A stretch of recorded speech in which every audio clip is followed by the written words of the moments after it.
But when it comes to marketing, one of the things I love, you've probably heard the saying that a mind once stretched can never return to where it was before. And one of the most amazing things that happens with what I do is when people start to grasp some of the underlying principles of marketing, start to think a little bit more deeply, the words they use and the way they use them change almost spontaneously. And sometimes people even say to me, I'm not quite sure what I'm doing differently, but the results have changed, and that's what it is. And all of that really is encompassed into the journey I like to take people on, which is about taking them from what I call hope marketing to joined up marketing. And so what I wanted to do this morning is explain the difference to that. Hope marketing, I guess the word says it all, doesn't it? Most people in business know they need to do some marketing, but they don't really understand the who, why, where, what's, whens, and how of marketing and how it works. So they do what they think they need to do. And hope marketing tends to be a little bit haphazard. I decided not to do a PowerPoint this morning, so if you want to make notes, write them down. So H in hope stands for haphazard. It's what I often call, I see people doing random acts of marketing. So they do one thing and they think they're doing marketing. It's also what I call opportunistic, which means sometimes people do things that aren't necessarily the right thing to do for their business. An example, I can remember a client not too long ago who got contacted by somebody. They were given the opportunity to go into a hospital freebie giveaway directory, whatever it was. And because it was £99 and quite cheap, they went in for it. No thought as to whether it was their target market or the message they were giving or anything like that. Needless to say, they never actually got any sort of contacts from it, but it was an opportunity. The other thing about hope marketing is it can be quite precarious for your business.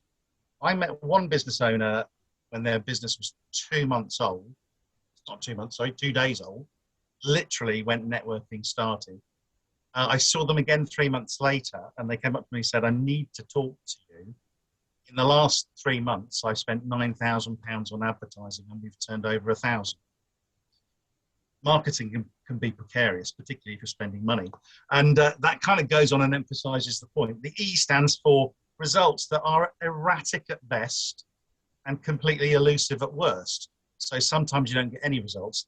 Actually, I've come to realize that the worst thing in the world with hope marketing is when you do get some results because people think it's working and that's the best it can be.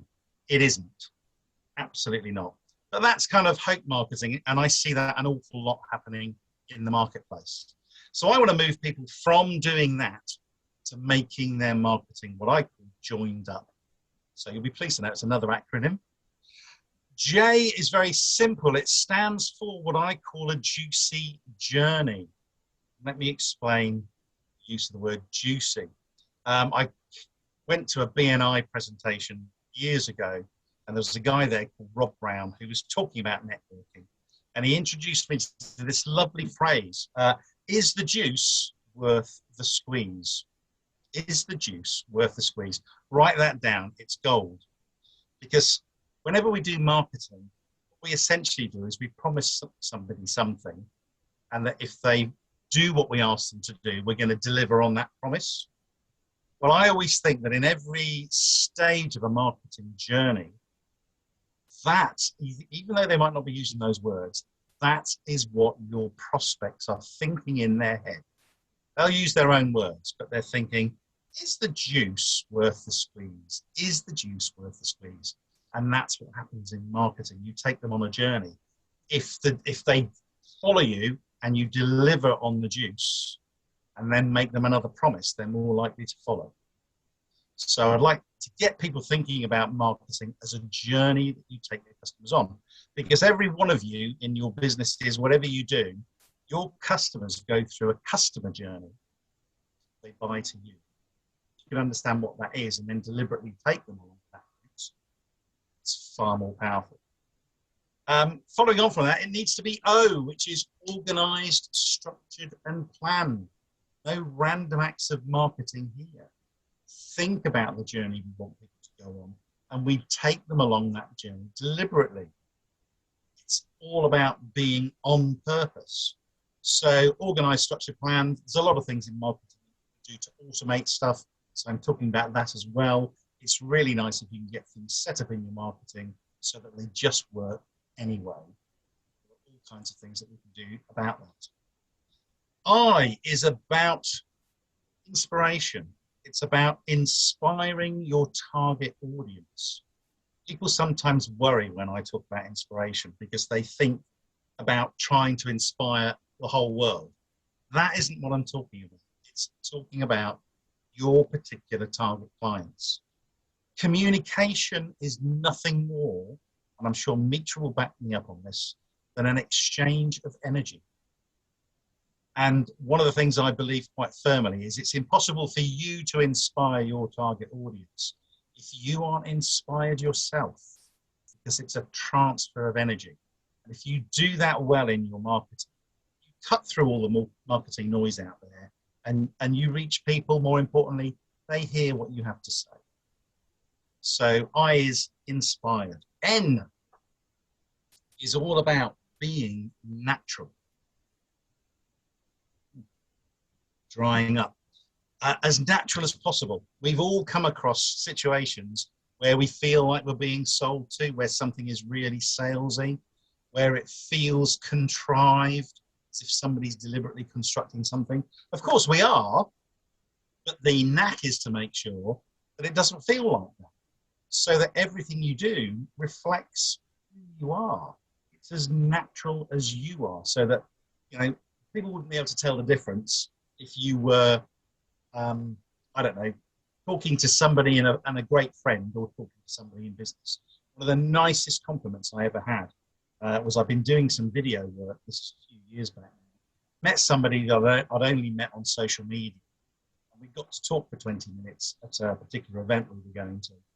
And as we were called to sit down to go and do our wine tasting, which is what we were doing, she said to me, "Do you know what, Steve?" She said, "I've seen your videos, and I just have to say, you are exactly as I expected." That is natural. That's what you're looking to get. So when people meet you, their expectations are met absolutely on par. And one of the dangers in outsourcing marketing is if you get somebody else writing for you that doesn't get you, when your client meets you, there's an instant disconnect because you're not what they expected. And actually that will end up working against you instead of for you. E in joined up is educational. Seth Godin. Most people have heard of him. I love Seth Godin's work. We use so many of his words. He wrote the book Tribes. We now use that in our natural language. He wrote a book about permission marketing, not persuasion, permission marketing. We use that term now, marketing. My favorite quote of his goes like this. He says, people don't believe what you tell them. They rarely believe you show them. They often believe what their friends tell them, but they will always believe what they discover for themselves. And education in marketing is the most powerful way to help people discover something for themselves. If you try telling people, they'll feel you're selling to them and they'll push them away. If you can open their mind so that they discover something for themselves, not only do they believe it, not only do you draw them towards you, but because you help them discover it, they link you to that. So if they decide they have a need to help them with that, who do you think they're going to come to? You, nobody else. And D in joined up is directive. It's about calls to action, being on purpose. So many marketers out there kind of do stuff and they leave you always with the assumption that people will take the natural next step. And a small proportion will, but it's so much more powerful if you tell people what you want them to do and actually give them some sort of direction.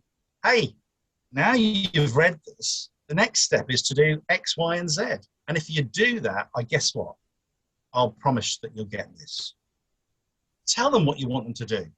Make it part of a journey. guide them along the way so that they take that next step. Up you is marketing should be what I call ultimately uplifting. When we're marketing to people, very often we're talking about, you've heard the term pain points. It's the problems that they have in their life. Your marketing should leave them with hope. It should leave them being uplifted because they now know they have a way to resolve this issue. Give them hope, uplift them from where they are, and they'll come to you. And P is marketing should be full of promise. I've already mentioned promise and how we give people a promise in every step that we do. I talk about my 3Fs workshop, giving you some fundamental understanding, and I talk about my 3P promise. There's nothing to pay. There's absolutely no sales pitch. I don't try and sell anything in these workshops. And the final thing is, I promise that the principles I share will only improve your marketing. Hopefully, when people come along, they leave knowing that that's true, and I deliver on that promise. Now, I don't try to sell anything, but in marketing, when you're managing the marketing journey, if you fulfill your promise and then make another promise to entice people to take the next step, if you fulfill the first one, they are significantly more likely to follow the next direction that you give them, and so on and so on.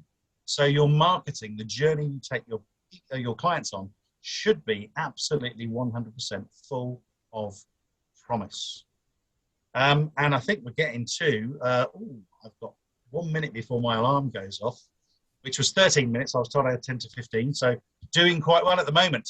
So the last thing, I thought I'd throw in the icing on the cake this morning, which is what I call 4 golden questions.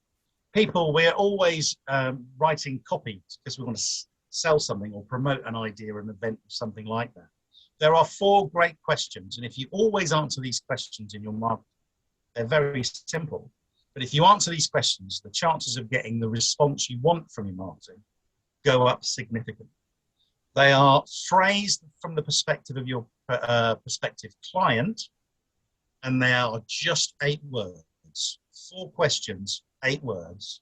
Write these down. This is gold. If you answer these questions in sales copy, or if you're promoting an event or something like that, your response will go up significantly. The questions are, why me?